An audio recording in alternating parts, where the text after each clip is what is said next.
can you talk about hype? Because I certainly I have felt the hype and the roller coaster of emotions from being like, oh, wow, we're going to be able to use this in clinics in a year. And we were counting down the years. It's been very interesting to witness that hype curve firsthand, the sort of like exponential crescendo and then the inevitable fall and then sort of the plateauing to normal, let's say, expectations.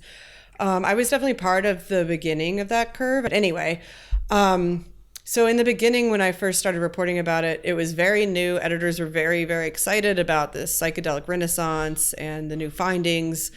And then I literally had editors emailing me and saying, like, let's find like a negative story to do about psychedelics. There needs to be some kind of like drawback or backlash story. I mean, there was, literally just an appetite then for negativity because that would get the readers to click because everybody now has heard all the good things.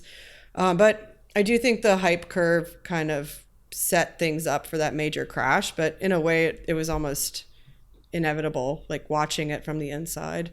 That level of enthusiasm just can't be sustained because it doesn't reflect the real world use case of these substances. While the results of the phase 3 trials from DMA assisted therapy were really stellar, 33% of people didn't get cured of their PTSD when they came out. What about those people? I think a source of mine who I interviewed for the book summed it up really nicely. She said, there's going to be some amazing results, but mostly it's just going to be okay results. And that's not being conveyed to people. Maybe like this small thing will get better for them and that's going to be significant for them, but it's not like they're going to come out of a session an entirely new person. Yeah, and it goes back to the whole point that it's a tool, really, right? It's not changing everything. It's not a miracle in any way, shape, or form.